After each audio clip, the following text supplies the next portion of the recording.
This to all. Right. So as Ian said, until Ned Galloway joins us, I will be chairing this meeting of the Central Virginia Regional Housing Partnership Executive Committee. Comments from public.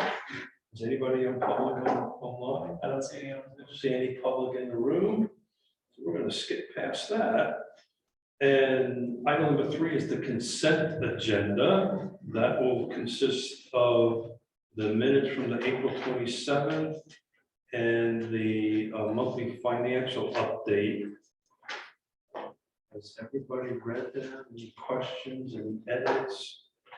Any? I'm good with the minutes. I'll move to approve it. Anyone else doesn't make a problem. Would somebody like to second? I'll second. Thank you. Hearing no edits or comments, any discussion, folks? No. So we'll go ahead. Are you trying? Yeah, I am.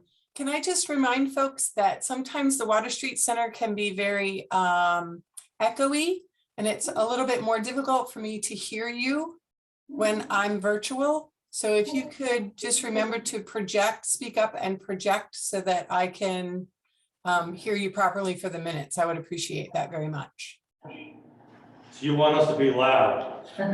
I can count on you, Keith. I also do, I just want to make sure that I know who is present in the Water Street Center, because I cannot see all of you at the same time. I'll send you a message, Gretchen. I'll send it in the message. So Thank you so much.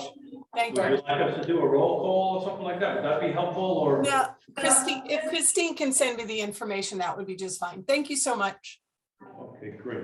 So we are back on consent agenda. That's number 3. We have a first from Greg, a second from Anthony. We are in discussion mode. I don't think anybody wants to discuss it, so we will call a vote. For all in favor, please say aye, please. Aye, please. Nobody's opposing. Aye, please. This is going to be fun. So Gretchen all said yes. Nobody said no. Say goodnight, Gracie. Good What is that night, movie? good night, Gracie. What is the movie? I'm drawing a blank. No, that's not a movie. What is that from? You guys are reminding me of, my dad used to say this all the time. Good Say night, goodnight, Gracie. Gracie. It Good burns night. down. There you go. Oh, there it is. There you Thank go. you. Bravo.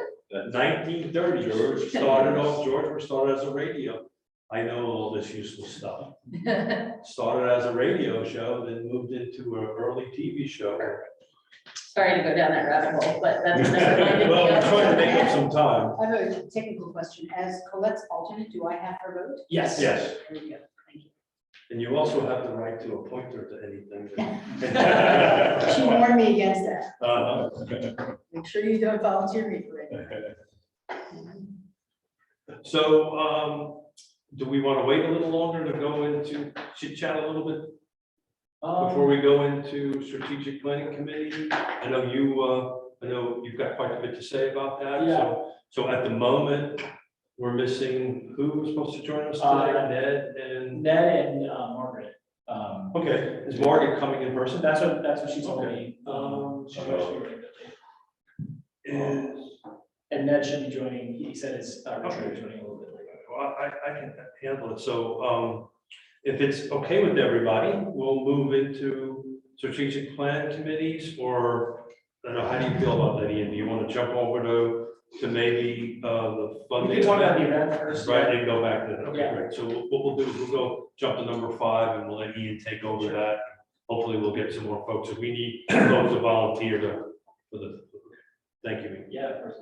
Give me 1 second. Remember to speak up, otherwise we can go. So.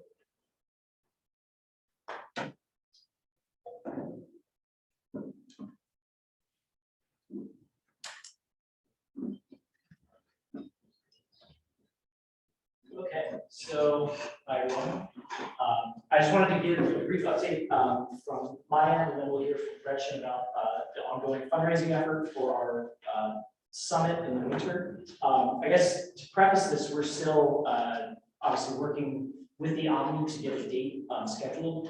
I did hear from them last week about potentially having it in January, so they can give us a confirmed Friday date that we can nail down. That will also open the event up for more funding opportunities. There are a few grants that require the project or event to happen in calendar year 2023. So most notably the Dave Matthews Bama Fund grant that we used to support the virtual speaker series I think about a year ago.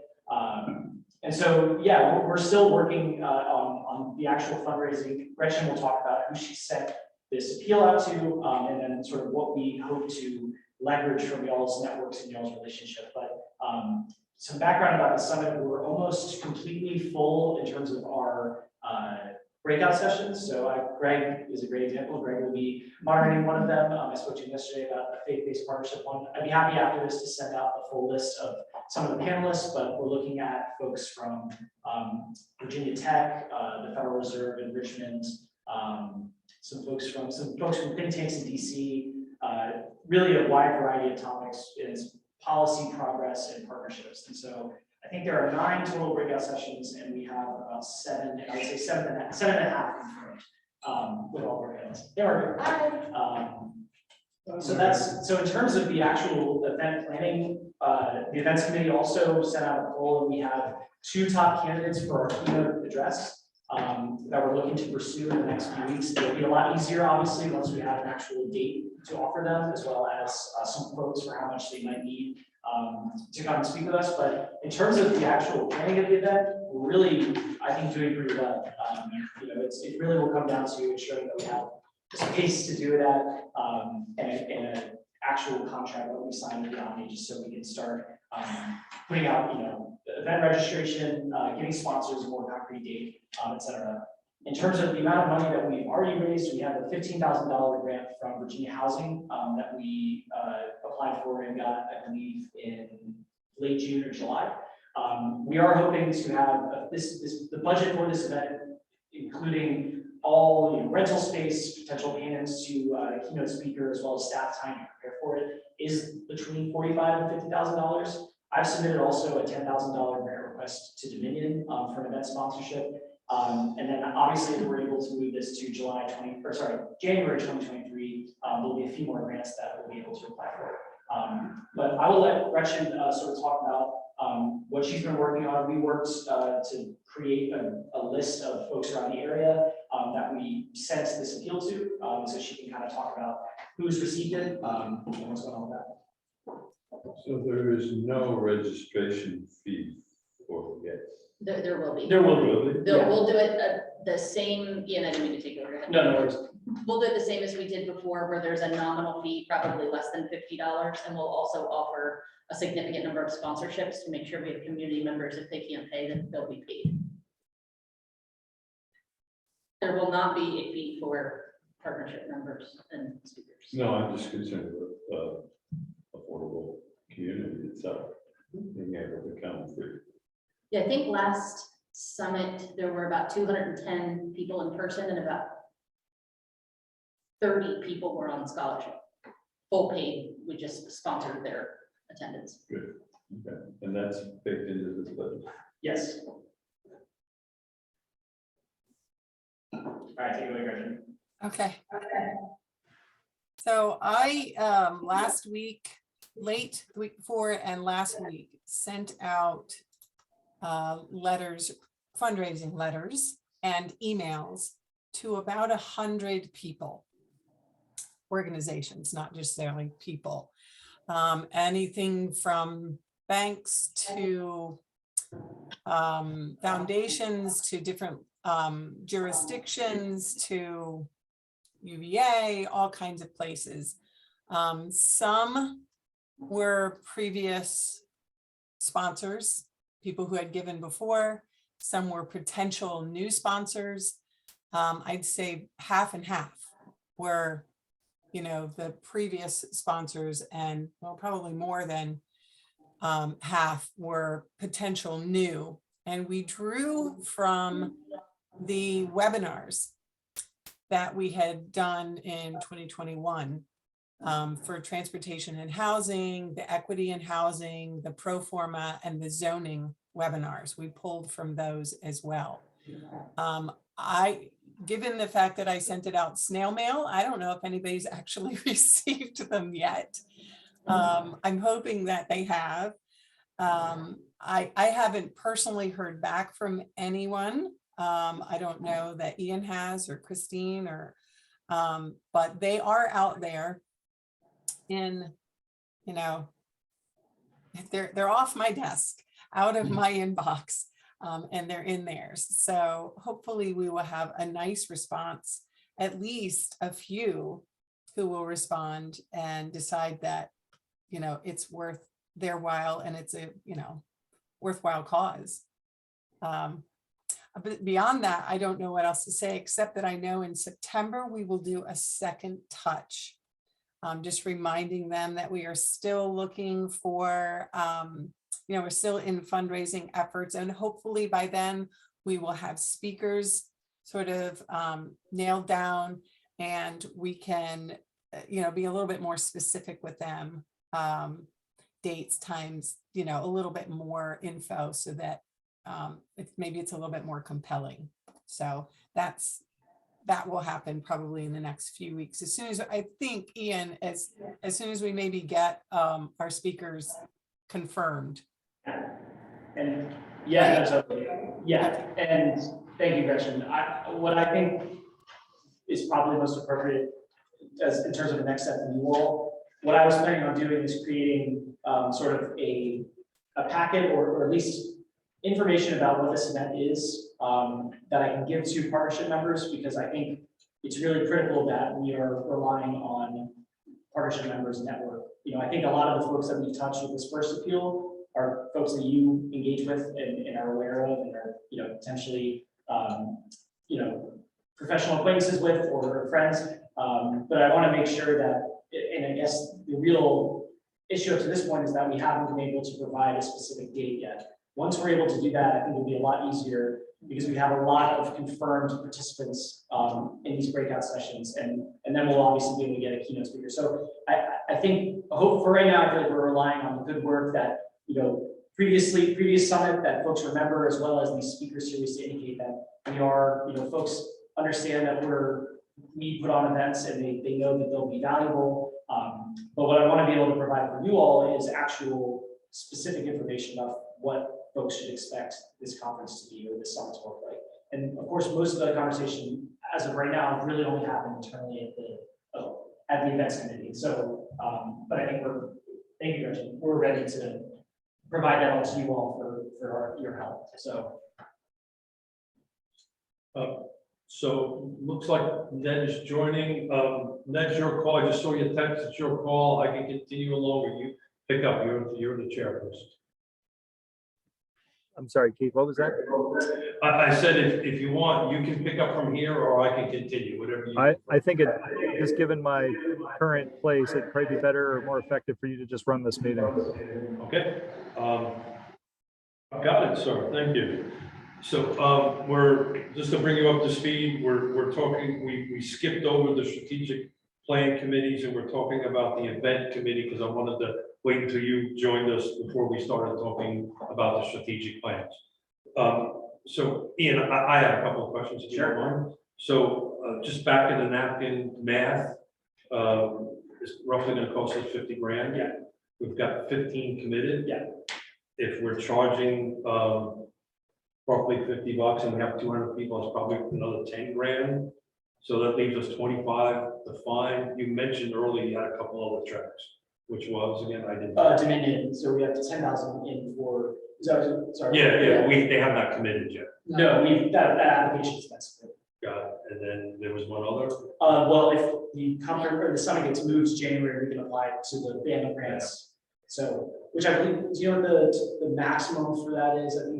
I think it's 10,000. I think yeah, it's like between 5 and 10. Yeah. So as we stand now, we've got to find $25,000 Yeah. by the end. Yeah. And you know, knowing folks as I do, our memories tend to be a little short. Do we have any videos from the original one, Christine? Something that we can cut down to. Yeah, not really promotional, the Yeah. sessions were recorded. Did you have sponsors last time? We did. And they were in the list that Gretchen reached out to, yeah. And that was 2019. Yeah, Do you remember how much it was in sponsorships?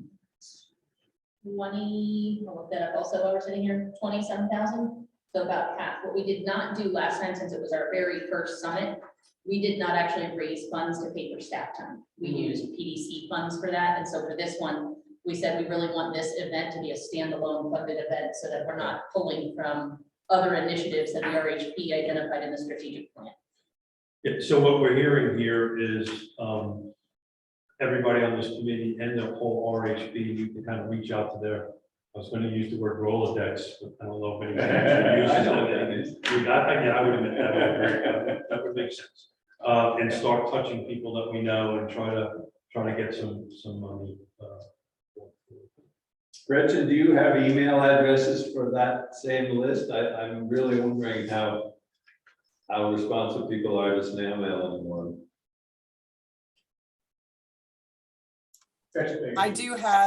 I have that list.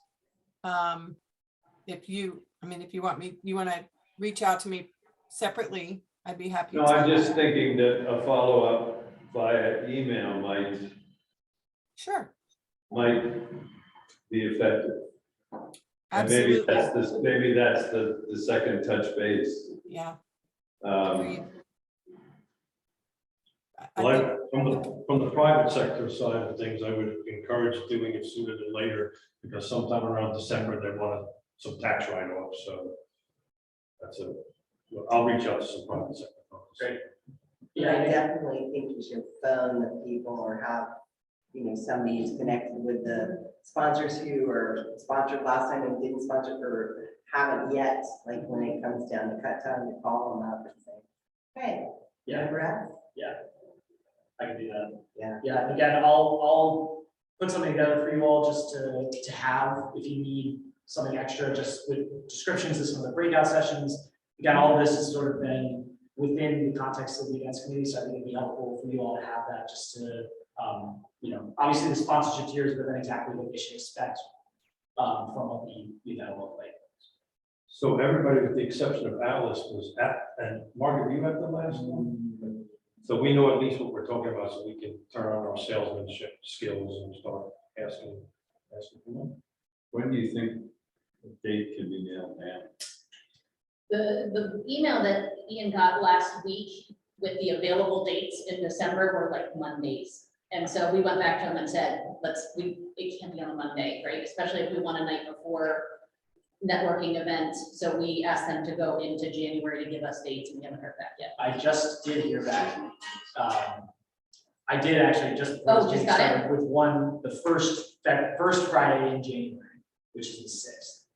So I don't know, and that's, yeah. So Alice, is this a good time to tell everybody I'm traveling the first 2 weeks of Did Yeah. you just see my face? I was like, we're going to Disney. Well, my youngest daughter's giving birth. I don't think you're on gonna be Thursday. able to find time when you're here. Well, and I can also, I. You've been awfully quiet over there, so I just kind of want to throw something over that way. No, our youngest daughter's giving birth in the first week of January, now Seattle, so I will not. But that's okay. No, it's not. That's the only. That's just date what in they, January, or that's just so far, so I'm gonna keep, it's a way, because things have changed so much, because of COVID, we can't rent this room at the rate we need it without without guaranteeing that they'll have rooms being booked independent of this, in case it doesn't happen, is kind of that's the context within which we're working. I also, and this is just my personal opinion, I think it's better to have the right day Me too. of the week, even if it means pushing it into January, February, March. I think if we have a Monday summit, our attendance is gonna be a lot lower than if we can get like a Thursday or a Friday. I also think people are so partied out over the holidays Oh, and yeah. New Year. I mean, Yeah, February that is first week is not. Right, that's what I was thinking. a February reliable is week. kind of a good lull, it's kind of a Yeah. month that needs a little. Well, I'll keep digging, but it sounds like we are getting closer to an actual Friday date. It's been tough because we're being beaten out by holiday parties, apparently is what the Well, December. that's everybody's point here. Yeah. About that. Okay. So, but in the meantime, I'll expect an email from me in the next week or so with some more information, more concise information that you all can share with your number. And I'll ask the obvious question. We've looked at other alternative venues and we've decided on these. Yeah, it's the best, it's the most it's a central location, it's the biggest, yeah. They know what we need. What's the name again of the event we're looking at? It's called Coming Back Home. Here on Yeah, I thought that was a pretty good name, yeah. So to keep us on track, folks, Concert I went to, just like 2 weeks ago, this really old guy, Robert Earl Key. Oh, yeah. Yeah, that was the name of his tour. so Margaret, just one point, it's difficult for Gretchen here. We have to project our voice a little bit to pick up on the mics. I've never heard that in my entire life. Never heard that. Speak to the owl. Speak to the owl. Sorry, Gretchen, I'll be louder, I promise. I usually get told the other way, but. that's- Me too. But, so, Ian, does that cover everything that you? Yeah, I think that's good. Any other questions as related to the event fundraising? Yeah, how in the past have the localities been asked? Is that something that RHP members have to take care of, or will the TJPDC make an ask? I know the localities sponsored the last event or in some way. I don't remember asking for it, so it must have occurred some other. I just need to know if that needs to come from me or if that, or from the elected reps on the RHP, or if that's something staff has handled differently through whatever each locality's process is, I guess, for requests. Any insight on that? Yeah, we were gonna engage localities ourselves, I think. Yeah, Ned, you won't need to do anything. We'll do it as staff. We'll make that ask and send an official letter. Yeah, and that we're just waiting for the date, that's one where we want to have as Yeah. much put together as possible before engaging localities. And what for UVA too? Yep, yeah. Thank you.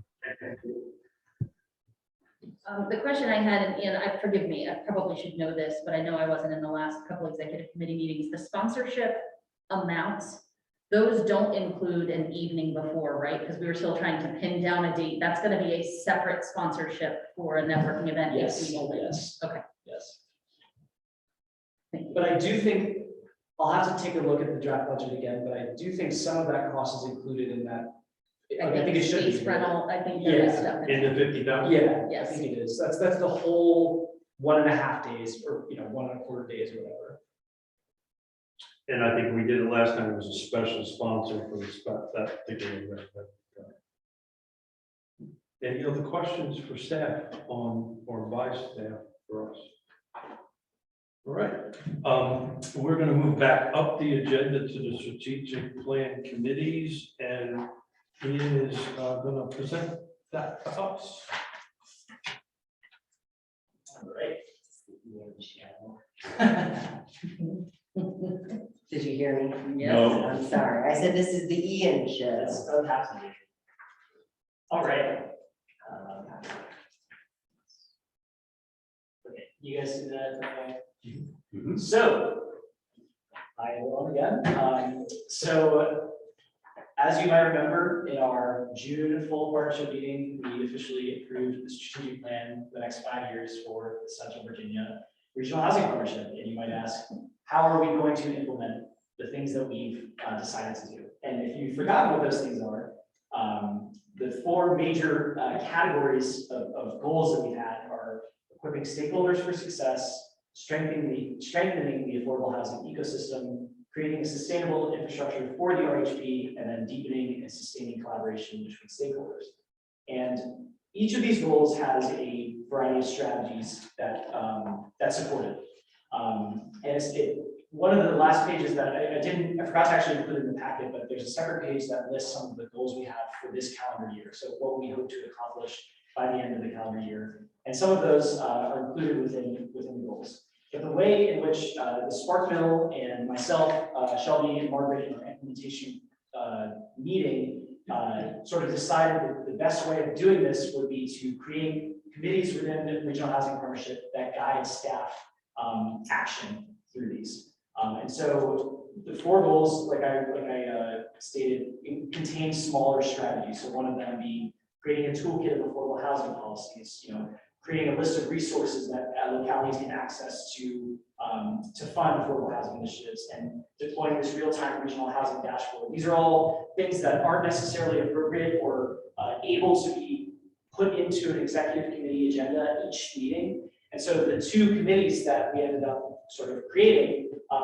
are the data committee and the communications committee. And I'll talk a little bit more about each one in a moment, but these 2 committees kind of, you'll see that they have overlapping roles. So in a sense, the communications committee will be relied upon to create more of a media, not a media strategy, but more of an external presence that support these toolkits or resources that will be created. Whereas the data committee is actually going to be guiding staff about, okay, what type of features are we looking to have on this regional dashboard? What type of features, what type of affordable funding mechanisms, or at least what categories of resources are we looking to have localities be able to access or use? And then for the last goal, you might notice is the sustainable infrastructure for the RHP. Long and short of this one for this year is one of the big topics of this committee has been revisiting the membership and bylaws of the Regional Housing Partnership and Executive Committee. And instead of creating a standalone committee to do that, we decided that the Executive Committee is probably the most appropriate place for that to happen. And it sort of would be the committee's main charge for the next few months with the remainder of 2022 and early 2023.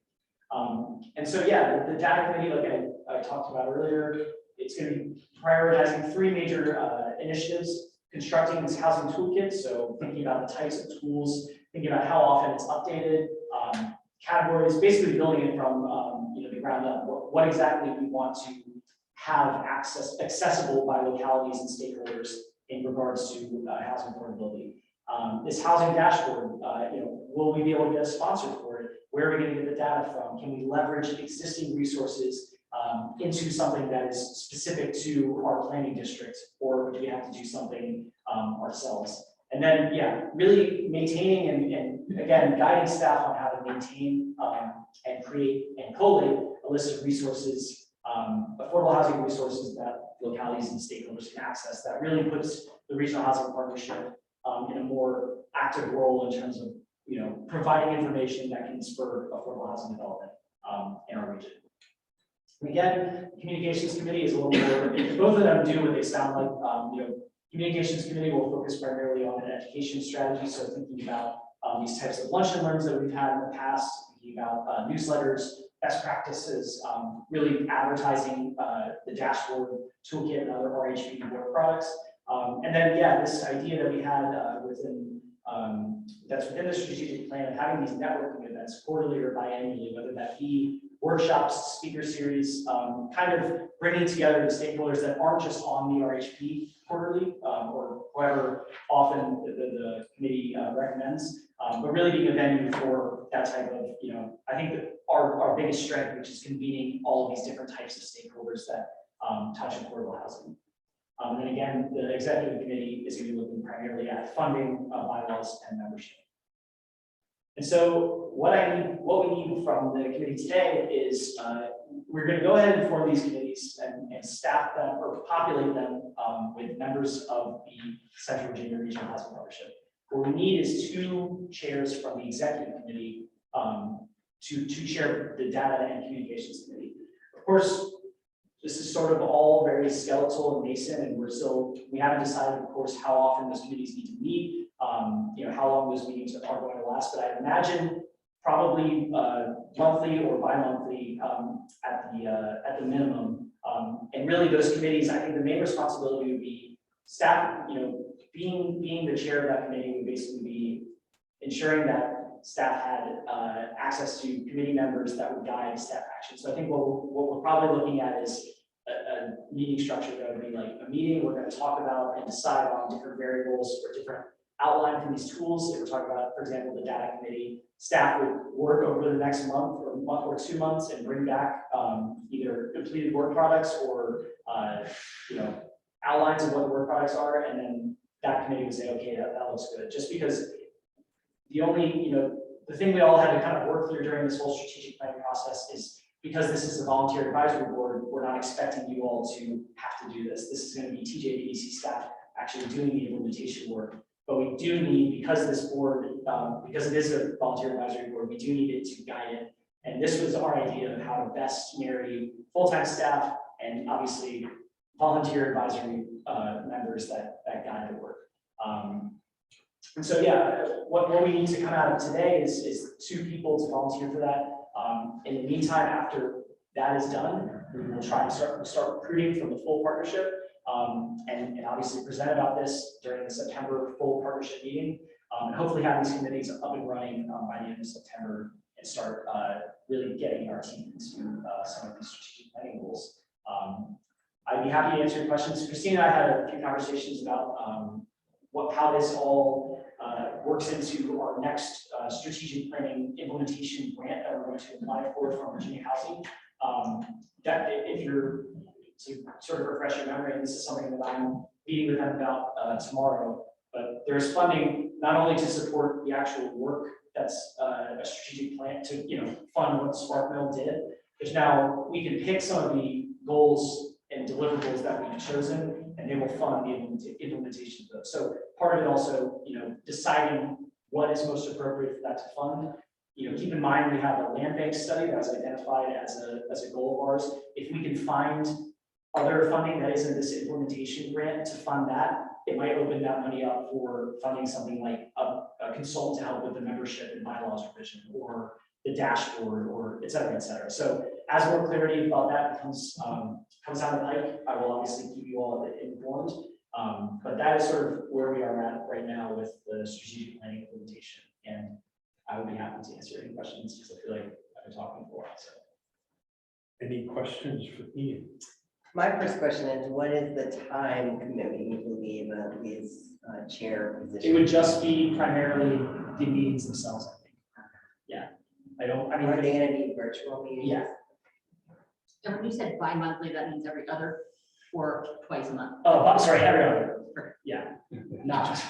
I think I that's learned the seven, same. right? Sorry, yeah. It means the same word. Bi-weekly, every other week, Yeah, you're right. is it? I think so, yeah. So I've got a couple of questions. One is for Christine. Do we have to create ad hoc committees for this? Do we have to formally take action to create these 2 committees? Because this body actually does that, not the full body. So do we need to have a motion and a second and a vote to create the data committee and the communications committee? I'm gonna look it up as we talk. Okay, I okay. feel like we looked this up a couple months ago when we started this, but I don't remember the answer. Well, But I'll find it now. if 'cause it was more than 24 hours ago. Yeah. We technically already had a data committee, right? Yeah, my guess is yes. Go ahead, go ahead. I was saying that the answer is going to be yes to that. We'll have to officially form the committees. That's what I thought. And I think just the right step forward is we probably ought to have a first and a second to create both of those committees as an ad hoc committee because they're specific to a task. And then we can start backstopping it on chair. Does that make sense to everybody? Ned, would you agree with that?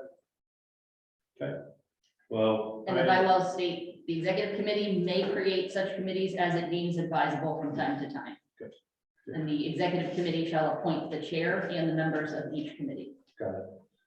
So that's important because we've got to reach out to the rest of the body and volunteer people to be on it. So other than that, I'm gonna, as I'm acting as chair today, I'm gonna shut up and let somebody make a first and a second on both of these. I'll move that we create a data and communications, a data committee and a communications committee. Ad hoc committee. Ad hoc committee. Thank you, Anthony, for making that motion. Do I have a I'll first? second it. A second, we got a second from Margaret. So Anthony made it, we got a second from Margaret. All in favor, say aye, please. Aye. Okay, thank you. I hate to be a stickler about that, Christine, but think that just puts us in the You right can direction. apologize. Thank you. Got it. I have a follow-up question to that, Ian. So on the data committee, just to make sure I understand what we're looking for. So on the housing dashboard, we're looking for the who, what, when, and where, what's buying. So in your discussions, have anybody reached out to CAR? We haven't started, Okay, we were got it. waiting, yeah. So I'll probably, if it's okay with everybody, I'll take the chair on that since I am on the CAR board. And I think there's a partnership there where they can use their MLS committee and their abilities to help provide data to us at, I'll twist the arm at nothing. Or maybe near nothing Right. on that end of it. So I'll take that on if it's okay with everybody. Very good. So that leaves us with the communication. And what was the charge of that one again? So it's primarily, once we've established.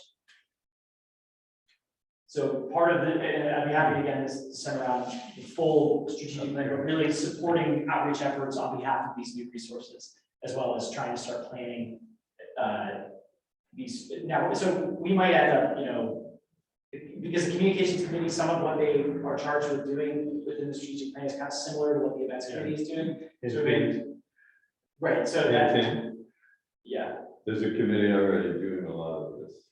Right, that's true. I think the idea with this is a little more, maybe we could cut out, you know, anything involving events. And this is more, because the events committee really isn't doing much communication strategy. We're just doing the actual logistics of the event. And so I think in that case. Well, as Christine and staff worked and myself worked on the first one, you guys are gonna have your hands full. Yeah, right. That also that in mind. Is there a possibility that there could be a code, like two people sharing it to kind Sure. of divide up the labor, because I'm already on a couple other boards and So for clarity, the events is the event committee? Yes. Or is it the seminars too that you guys put together such a great program last year? That was the events committee, right? The standing events committee does any events in person or virtual. So Okay. it does all of those.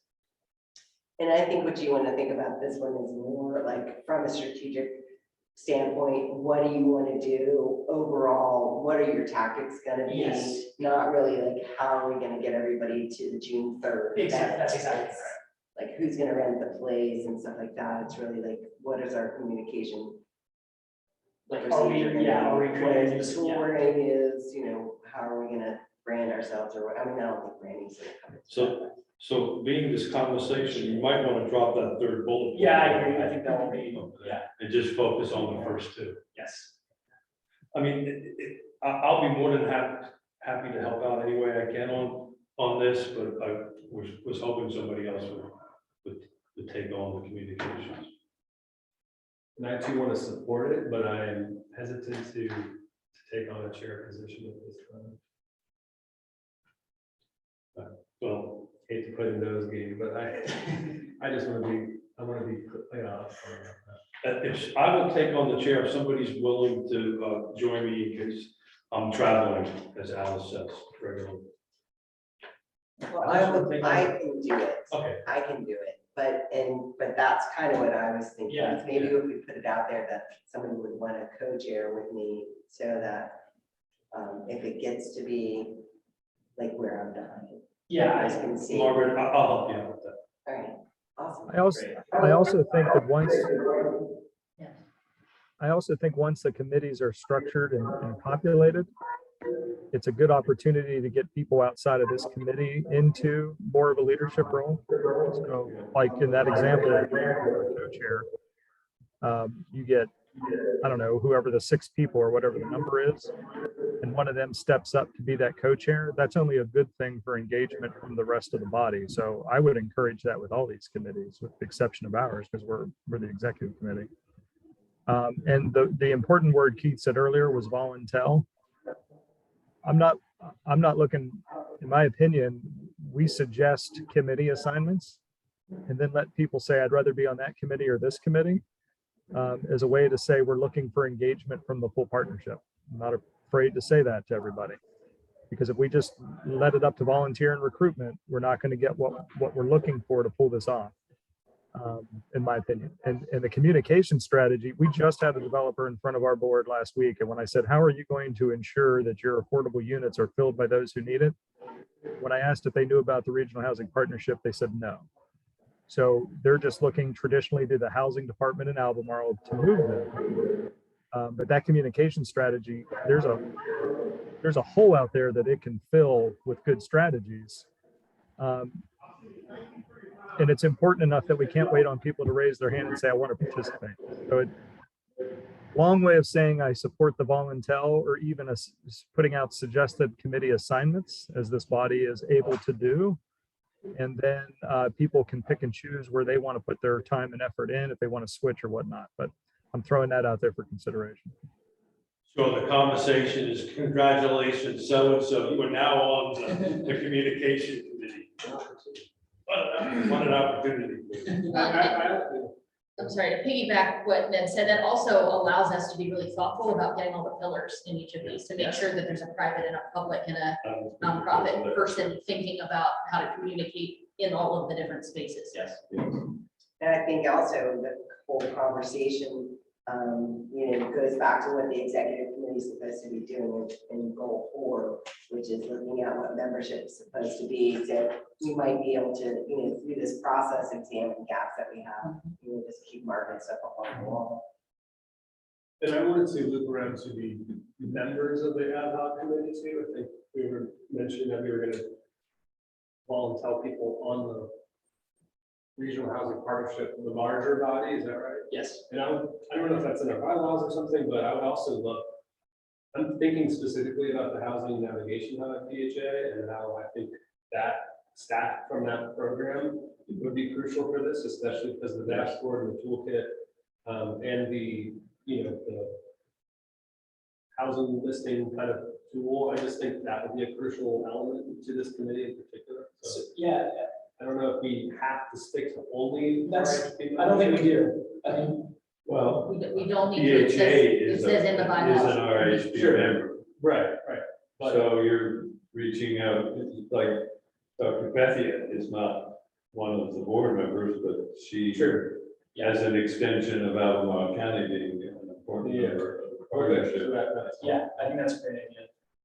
I have been curious because I'm not clear on what they're doing and I'm not clear what the dashboard's doing, but it seems like there's a lot of overlap potential and maybe a single more detailed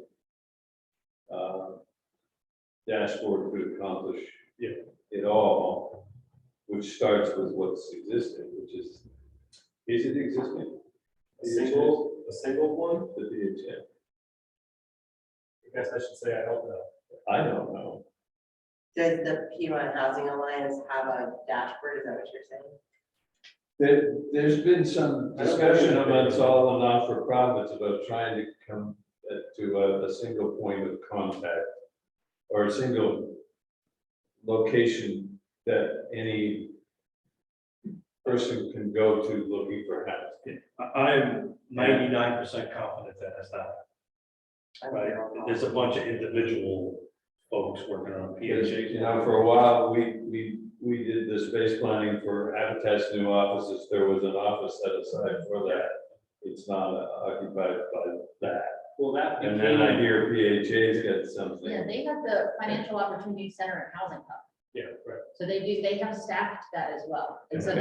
that is like up and coming and Yeah. they're working on that. But the question is if data shared amongst them. Right, no, it's not Right. yet, but that's what we need. Yeah, the only dashboard I've seen that has close to real-time data, it's new from Housing Forward Virginia, just published, I forget exactly what it's called, but it's a statewide set of data. So it has obviously Charlotte, Greenfield, yeah, whatever, but it's not a locally created tool. And Did they adopt the front porch thing that was started here?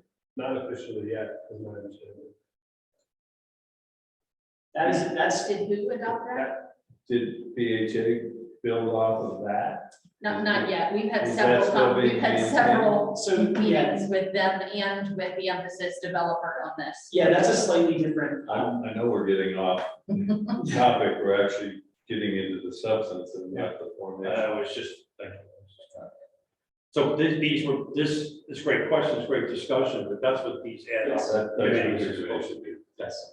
So I'm happy to be on either one or the other of the committees, as long as you're not looking to be its chair. I don't feel I have the right background for leadership. So I think the goals here is 2 chairs or 2 co-chairs. So I think we got 2 chairs. Two chairs and then we work to. And then- promote a And co-chair. then that body will start reaching out. Yes. So I think, unless there's any further discussion, have we accomplished what you wanted to do? Yes, so what staff will do in the meantime before the September meeting is we can, in our agenda setting meeting, if that's the will of the executive committee, work with the chair and vice chair to assign both executive committee members and full partnership members to each of these committees. And then that will be the list that we publish and send out within the full packet of the September meeting and take out that. Should we give them heads up before we? put So it in? Yes. you're Okay. telling me that people will learn through a published No. list that they're on a committee? That's- Or no. the chairs will be given a suggested list to Yes. act on? The latter. I think our jobs as chairs will be making phone calls and Yes. having calls. Yes. So I think the action was good, except that I heard that it was going to be a published list. My assumption is I'm gonna be making phone calls. Yes. Yes. Anything else, folks? Ned, do you have anything to share? Not that I haven't already. Do we need to vote on the chairs? That's a great question, probably that's probably a good answer since you created that. So, I will shut up and see. If I move that Keith be appointed as chair of the data committee and Margaret as chair of communications committee. I gladly second. And thank you for your service. And you might want to add in there that I agreed to do the co-chairs. And Keith would agree to be co-chair with Margaret for the communications committee. All right. Gretchen, did you hear Second. Second. So, Gretchen, did you hear all that? I sure did. Thank you. Okay. Thank you. So we have a first and a second. Any further discussion? Did I hear Alice? Should be, no. I cannot volunteer for COVID. I know that. All righty, so all in favor, please say aye. Aye. Aye. Thank you. All righty, that Thank you covers. both, but Yes. That covers number 4. Then we're on number 6, which is the FY 23 proposed schedule. It says chair or vice chair, but I don't seem to remember that Sorry, discussion. yeah, So that's staff. I'll let Ian take that, or Well, whoever it's- wishes to take it. So just briefly, this is something that Christine recommended, and as she does for the TJPDC commission, full packet, or at least at the beginning of each fiscal year, will provide sort of a guideline or sort of an outline of what's gonna be happening. I tried my best to kind of fit in what I thought the schedule or how fast the strategic planning stuff would be happening, but I wanted to just provide this to you all to give you a sense of when we'll be taking up major initiatives. So you can look at this and say, oh, okay, April and May, we'll be looking at the budget, we'll be looking at the chair and vice chair. And in the meantime, in the fall, primarily what the executive committee will be doing is working on the membership and bylaws revision stuff, as well as hearing committee updates from each of the committees. And that's sort of, I thought that was a good best practice that we should start incorporating, because I often did feel like I was sometimes surprising folks with what would be on the agenda, or people would just look at it and be like, I hadn't really heard of this before, I had no conception of this.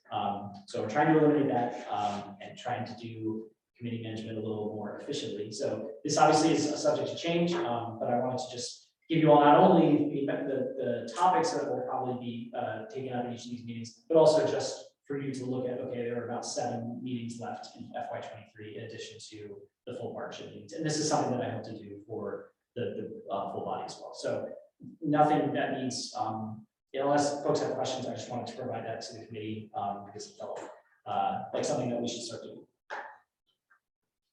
Thank you, Ian. Any questions on that?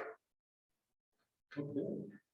So the next up is the roundtables, and those of us who are not familiar with it, what we do is we kind of walk around and, hey, come on in, come on in, come on in. You're welcome.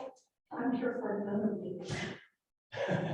Not the hat, not the house. You can come through. You can come through. I'm so used to. We might ask you a question. Insurance, and did Ned make it? He's on the line. That's right there.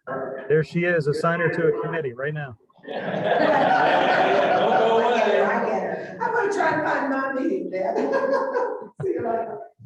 For those who are not familiar with it, we generally do a roundtable, talk a little bit of what's going on in their pillar as it relates to the regional housing partnership. And it's a great opportunity to have a little crosstalk and talk a little bit about what's going on. So anybody wish to kick it off, or I can kick it off, whichever anybody. Why do you want to jump in? I'm happy to, since I haven't said all meeting yet. Well, we usually ask what's going on with UVA and. Oh, I'm sorry. I'll wait my turn. No, it's your turn. No, it's your turn. You started, so you go first. All right, well. So what's going on I'll with give you a UVA? little update on what's going on with UVA. And I'm, as I mentioned, Ned, speaking for Colette, who's vacating this week. So you are well aware that we have 2 sites that we are putting up for affordable housing. We want to support the affordable housing initiative. And so we received a good cross-section of proposals. I should say, actually, not proposals, statements of qualifications. It was an RFQ that went out. So we received statements of qualifications from teams for both sites. Some proposed for one site, some the other, and then some teams proposed for both sites. So the committee is currently reviewing all those proposals. We'd be interested to know that we asked for a limit of 40 pages, and we're going through 200 plus 40 pages in the appendices. So, so it's taken quite a while to get through them, but the committee is going to meet, I think the 1st or 2nd of September, which is next week, right, to shortlist for each site. So when we shortlist, we will send out the RFP to those teams, and then ask them to submit proposals and invite them in for interviews and then the selection. So progress is being made. Timeline? So, I don't know exactly when the interviews are being set up. I know we're shortlisting, so I think we're going to be getting a month or so for the RFPs to be produced, for the proposals to be produced. I think we're hoping that we will have a team on board by the end of the year. Oh, wow. That's the hope. Good. Do you have concepts already done for each site, or are you letting them do that part? Well, so the interesting thing is, I think they were asked for site approach, and a lot of them just dove in. But from my perspective, the proposals can't really happen until there's community engagement. So I think they can talk about density, and they can talk about mix, and they can talk about how they might fund something like that. But until we meet with the community and understand the density and the other services that might be incorporated on the site, we won't have the final proposals. So their approach to community engagement is a large part of their qualifications.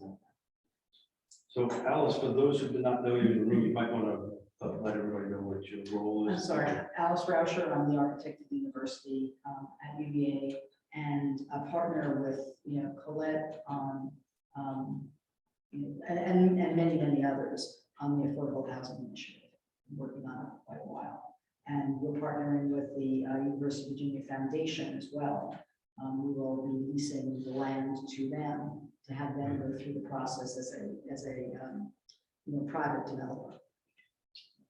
So in disclosure, I'm on the community engagement team. Thank you. Quick question, if I may. No, please. Do you know, I know that there's another sites as well, but that is more complicated.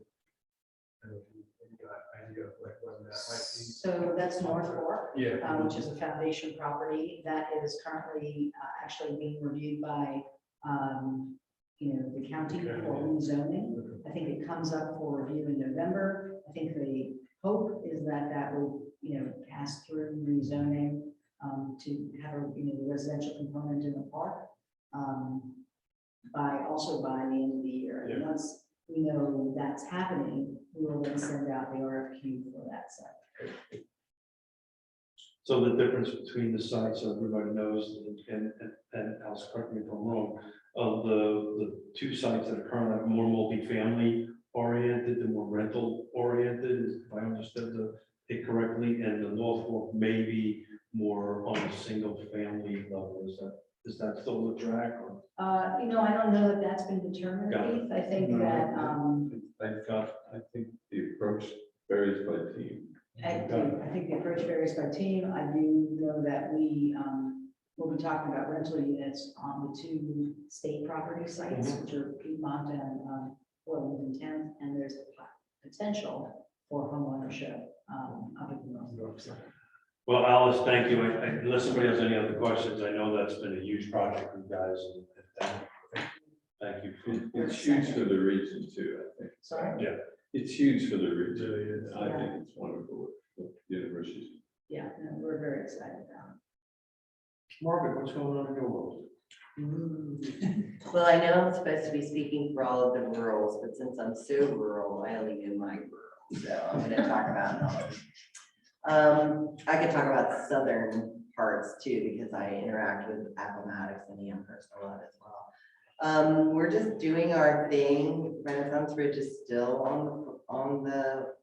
we're working through what we need to work through to get that started. We don't really have a great publishable timeline or anything like that at this point, but hopefully I'll bring it to you soon. Just doing our regular rehab stuff. The county itself is working on their comprehensive plan, which has been pretty exciting. And with a new county administrator, I'm reaching out to try to really kind of make our relationship much more cohesive than it has historically been. So I'm very excited about stuff that's moving along through that comprehensive plan, and that's what's going on. Any questions for Margaret? So Ned, I think you have to jump off for another meeting, right? Everybody's coming in soon. Good for a little bit. Okay, so would you like to go next, sir? Sure, we're in the kickoff stages of comp plan rewrite, so that housing will prove to be a big part of that. Today, we just did our retreat, so I'm still out at North Fork where our our next strategic plan effort. So it was first glimpse of seeing where affordable housing fits into our next strategic plan. Today, I called out, just as I did a week ago, on a development that was in front of us, that even though we voted on housing Albemarle a year ago, we're still processing or bringing applications in under the old policy. So the 15% was the minimum before, and the new housing Albemarle states 20%. And it's frustrating to still have applications come in targeting the old policy, not the new policy.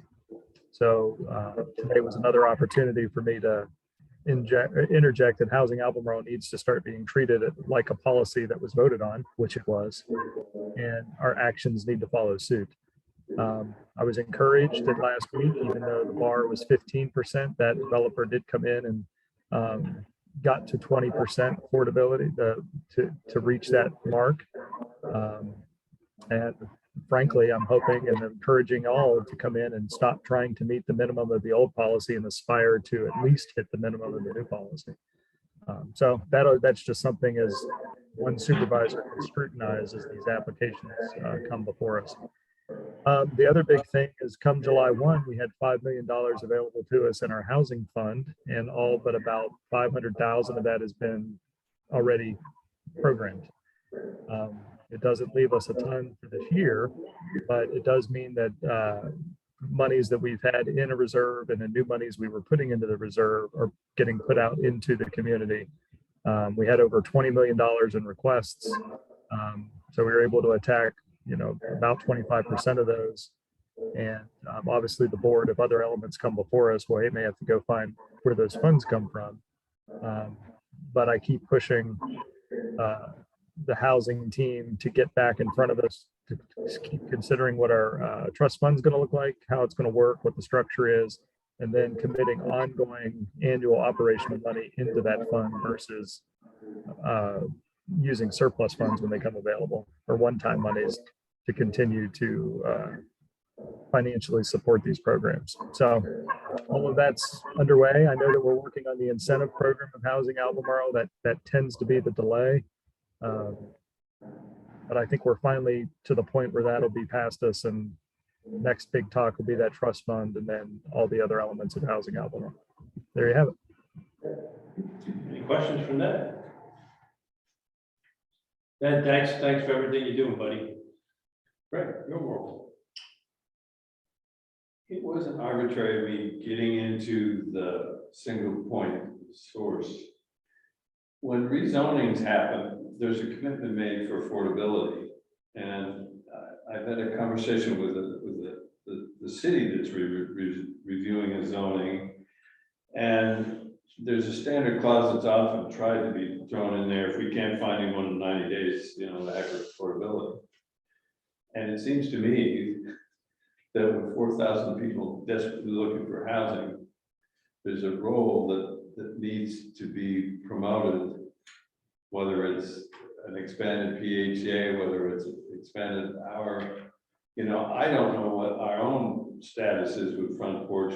I asked in the conversation if anybody was aware of that vehicle, and the answer was no. And this is a highly placed city staffer, so I think there is a real role that interfaces the public goals and the private sector's requirements that are in black and white in every rezoning in all of our jurisdictions. So it seems to me we should get to the point where instead of saying if we can't find anyone, there should be language to the effect that they will work with whichever the vehicle is to identify the tenants. So that was not arbitrary, and I felt a little bit inadequate myself about what the status of things were. And clearly the private sector is not well enough informed and is still not fully engaged with the goals, I feel. So it sounds like communication committee has a little bit of work. Yeah, I see it as an opportunity, and specific to, you know, working with the people that craft the I don't use the word anymore, proffers, but the craft the proffers that go along with rezoning. It seems to me that we need to become part of that proffer that speaks to how you identify the specific tenants. I'm curious about what your sense is of their, the not-for-profits are all incredibly busy. We have 30 homes being built by Habitat right now that we've designed, and we're not designing all of the homes for there, which is their biggest year ever was 20. Piedmont Housing, you see what's going on here with Friendship Court, and they've got something going on Southwood. They're working with two communities of faith, one of which is our project that they're going to be going after VHA funding next year. They've got MACA. It's amazing how much is trying to go on. But from an economic point of view, we see that the construction prices are still insanely high, making it a challenge for anybody to really start anything. And I wouldn't be surprised if the universities have second thoughts about things. On the one hand, on the other hand, the word recession is being spoken far more often than I'm comfortable in hearing. And I'm not sure how those two might come together. But the idea of a slowdown with particularly in the private sector, a slowdown in development at a time when there's still a shortage is not a happy combination, and trying to get things done today with the construction situation is a real challenge to even with well-intentioned people trying to make projects happen. I can share as the chair of the Piedmont Community Land Trust, in 24 months, we'll end up with 24 affordable housing units in with families in it, which is huge for us. Altogether, but I will tell you, there is a super challenge with our Stanley Martin partner and ourselves to try to get this to happen because of cost. So it's, everybody's at the grindstone on around the clock. How many units did you say, Pete? We'll have 24 in 2 years. We'll end up with 24. We've got 5 more left that is being built at Avon Park, and thanks to Ned and his board, they gave us $625,000 to help some of that shortfall. So it's working really good. As a role as the chair for that organization, my concern is where do I go next? Right. So that's what we're. Anything else, sir? Anthony. I'm in the midst of some fundraising crunch for Premier Circle Emergency Shelter Project, which has been operating since May 2021 successfully. But we are entering a unique time frame over the next 8 months as we get towards the end of April 2023, where we're trying to help transition the vast majority of clients there out and into community housing. At the same time, I still am trying to fundraise for operational support from January through the end of April. So I have an outlay there, and then also trying to put some money together to continue at the site past May, even though development will begin and will make a lot of the units inaccessible. We'll have access to about 26 units there for up to 2 years. So we just need operational support for that as well. We have been able to put together a strong housing plan for clients, which I'm happy about, but it ties into this conversation. You know, with partnerships with CRHA, County Office of Housing, and our homeless services, rental assistance funding. We have rental assistance opportunities, whether it's just rental assistance or a housing voucher for almost 70 people, which is pretty incredible. So the real bottleneck is just finding units. Yeah. You know, I mean, to have 70 housing voucher opportunities essentially that we can target to all those individuals at Premier Circle is incredible. We just need some help finding the units and getting folks in. So it's a really unique opportunity, and we just need some more time to help people move out properly. But you know, a lot of need, but I'm feeling confident about it too. But yeah, I'm in big fundraising mode pretty much. Raise money. Yeah, raise money. Well, anything I can do, or we can do. Yeah, appreciate it. Any questions? I can't think of, other than giving them a check. So what happens in April? They're being redeveloped as permanent supportive housing? Yeah, so right? Virginia Supportive Housing, another affordable housing development breaks ground in May.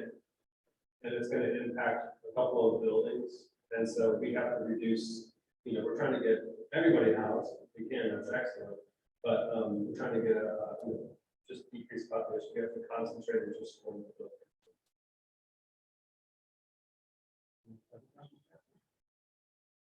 So I'll wrap up and I'll jump in. I'm going to try to keep this short. So the 2 weeks I was out west was personal, but it was also the wrap up of a project that started in 2018. The city of Charlottesville sent myself, Dr. Stacy Pepia, and Chip Boyle out as part of Portland State University's national cohort for auxiliary dwelling units, using them for housing affordability and so forth and so on. And I'm about to say something that will get myself into a little bit of trouble. It was very interesting that they sent us out there to spend a substantial amount of money. We were never asked for a report.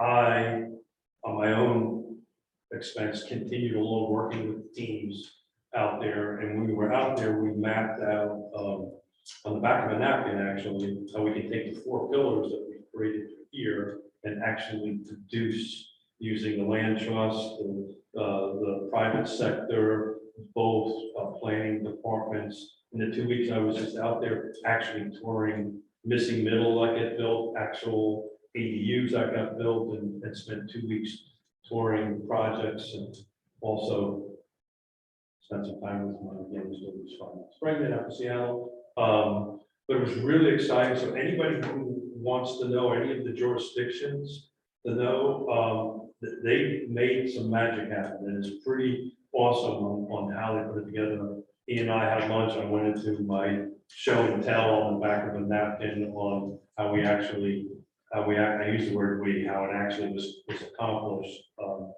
So is anybody ever interested? I'll be more than happy to get into it. It'll take more than a couple minutes to do it, but it's pretty awesome. Portland centric, I'm sorry?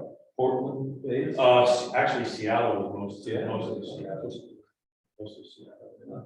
Well, the short version of it, what we back to the napkin on was Seattle and Portland has the same struggle the city of Charlottesville. And I can't remember Albemarle then, and I may be wrong, but the problem was owner occupied, right? And it boxed out the nonprofits, right, from actually doing, so they dropped that, plus they dropped their parking requirements on it.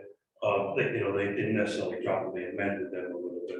So the basic concept was that the land trust leased the land underneath the ADU. So they leased the land for about 90 years, they built it, they leased it, they managed it. The property owner received a very substantial tax break for it. They had to commit to so many years, plus a little bit, they had a token amount of $100 a month rent on it. And the complicated part was the buyout portion of it, So a third party develops an ADU on your single family lot. That's it. That's pretty. We mapped it out, and they took one step further when the missing middle conversation got into it. What they ended up doing is we ended up taking a single family detached lot and removed the single family detached home and built 4 units on it, and 3 were market and 1 was land trust on it. Again, the property owner received a substantial tax break, so forth and so on. So pretty neat. It was fun to sit. We may have been sitting at a bar, and then again, we may not have been when we mapped it out on the back of a napkin. I'm not going to admit that on a recorded line, but to see something mapped on a napkin come together, pretty awesome. So it's coming. Yeah, it's being built. That's amazing. Where's the city? Yeah, so I think this is part of their whole rezoning, rewrite and all that stuff. It was a little frustrating, they sent this out there, spent a lot of money, and nobody ever asked us, hey, what did you guys learn? So, there you go. But if anybody interested, I'd be more than happy to buy a copy of it. So, I think that's it. We're a little early. It's 3:15. We can talk for another 15 minutes if you'd like, or we can adjourn. Everybody okay with adjournment? There you go, we're adjourned. Thank you, Keith. Thank you, guys. Thanks, Gretchen. Bye-bye, everyone.